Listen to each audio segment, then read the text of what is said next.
Kadaama TV olwo Kadaama gwegenda baplayingira voice note ye nga yali yakyankalanamuko omutwe yali yatabukamuko omutwe naye ekisoboka kyakolebwa okubeera Kadaama ono atandika okubeera nga adda mu mbeera ze n'okubeera nga waliwo essuubi kaakati nti agenda kubeera nga addizibwa e Uganda. Ngenda kuba playingira voice note Kadaama ebigambo bye yali ayogera ate mba playingira ne voice note kaakati ebigambo byayogera. Tubaleetera stories zino mumanyi nti ebintu bino bibeerayo. Tetuleeta wano bintu kubeera nti okkiriza oba ogaana wabula tubireeta ne tubiraga ensi okumanya kiki ekigenda mu maaso oba kintu ki ekisobola okugwa ku muntu ng'agenze ku kyeyo. Ebirungi n'ebibi. Tujja gamba nti ebirungi nabyo gye biri mu kyeyo. Sigamba nti bibi byokka naye ate n'ebibi gye biri. Katugambe nti ku percentage oyinza okwesanga ebibi bye bitono ku percentage abaana bagenda aye n'ebirungi gye biri. Era ne tubaleetera ne stories bakadaama abeera beekoledde ebyabwe. Waliwo ne story gye twabaleeteraawo Kadaama eyakola ennyo abamu ne bagiwakana ne bagamba omuntu oba ofuna emitwalo 80 kugamba abawakanyi bo babeerawo buli mbeera mubeeramu omuntu akiwakana mubeeramu akikkiriza naye kasita okkiririza mu kintu ky'okola osobola okugaggawala ne bw'obeera Kadaama osobola okubeera ng'ofuna ssente. Eyo topic ejja kubeera ya lulala. Kadaama ono ngenda kansooke mba playingire voice note ye be yali nga atabuse omutwe. Bantu bangi baavaayo nnyo ne bagamba nti abyekoza naye nga yali tabyekoza. Katuwulirize. Assalamu alaikum wa rahmatullahi wa barakatuh. Mwazize kutendo bannaffe abatuuliza. Bannange muno hasonyo lero zaali mu byuma. Assalamu alaikum wa rahmatullahi wa barakatuh. Assalamu alaikum barakallahu fiikum barakallah. Fiikum barakallah Saudi Arabia president fiikum barakallah. Wow. UAE barakallahu fiikum. Mwega wala ajja kumikolo. Abazika bagende baziike abajja ku mbaga bajje byebyo ebyabagero Katonda byakola nze kyakala mmali njagala ku kyakulya mwene munsoze mugenda mubijjako obedda mbikuuma njagala apooza fruits bereka fruits ku kkubo ebyange byetudda byokka temuddala kutola ekyokulya kyesibakuzizza ate lwaki okuleetekawo ssente ate nja bikyusa nkyazikiriza ngenda bamalamu obudde muddemu okubba ebintu byange bugawo ebyasigaddewo ebityo madamu akyali ku ddute obwana temunnazuuka mwe bamanyize nkyasoma bisimillahi rahmani rahim alhamdulillahi rabbil alamin arrahmani rahim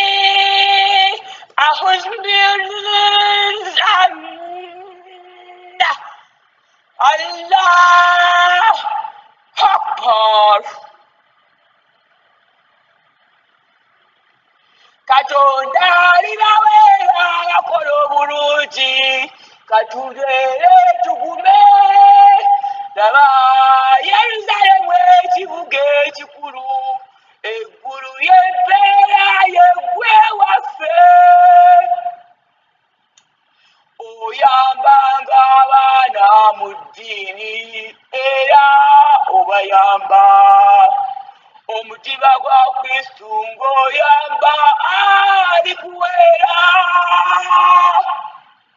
Katonda alibaweera abakola obulungi katuweere tugume laba Yeruzalemu ekibuga ekikulu eggulu y'empeera yeffe waffe mutebyo limpuluma gwe nannyinimu kabaka munyambeko sennaari summa saddatakemangaya sibaaletataayudesiidudde obanaalagabalo nobaaleolabadabba ebibuuzo alalikona omutumbe yafula omugagga waakuno mudde muzireete wano wano ziggweraano mubijjeeyo mukwa bwana mufuuwe mama akabudde mumbaleka bayayebaka bwezasaayo nga nzirukawo ku rediyo oba basibirayo mwabamanyi haleluya ozana kabaka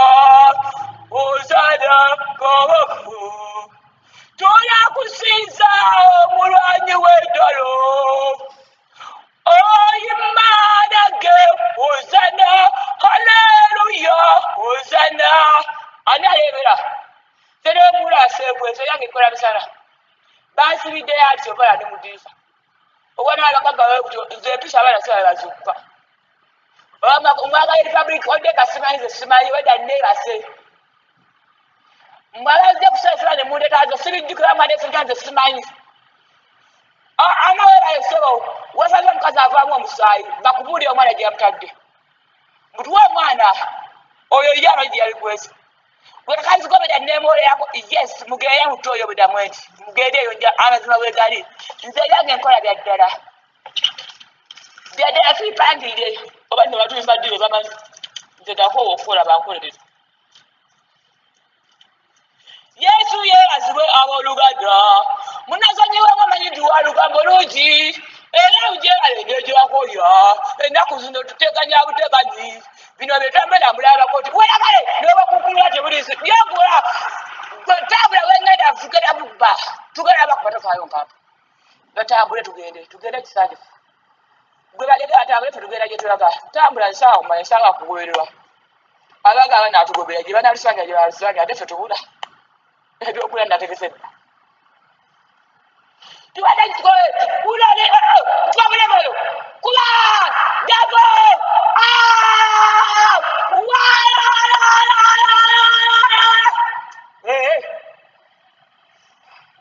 mujawi w'amatooke bwabagakoze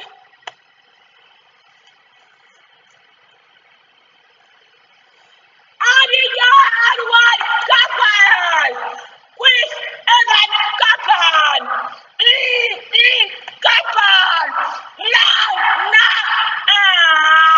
Hallelujah Assalamu alaikum wa rahmatullahi wa barakatuh awajira we yes kaji kusija jamada mwakoye oudo mwiseko zeno naze nali mwa bayingi bwafite kati zo bwe tukakukira saba eyo akubisha kamba kubiyegana bane mu busifu muri ku online mubano bintu bya kamba kobe bagegere bakku misasa nyo gwamanyize ngera bakubanza ali kudire lero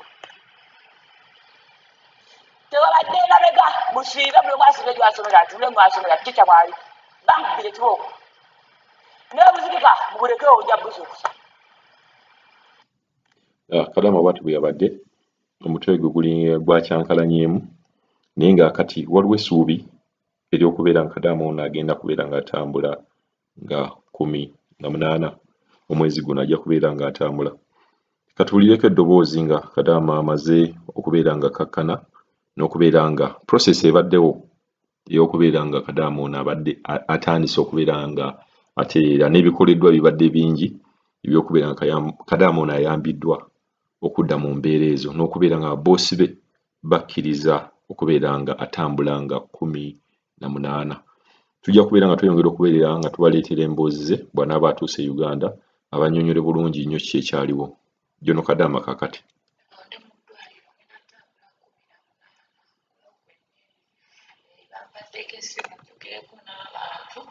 Naye mwena tewali n'omu gwe nsanzeeko naye nga londe mu ddwaliro ngenda ttambula 18 kuno kwennyini bampaddeko essimu njogereko n'abantu naye mwena tewali n'omu gwe nsanzeeko naye nga baleka baabikyankalanyiza ebisigadde ndowooza ndyabibagambire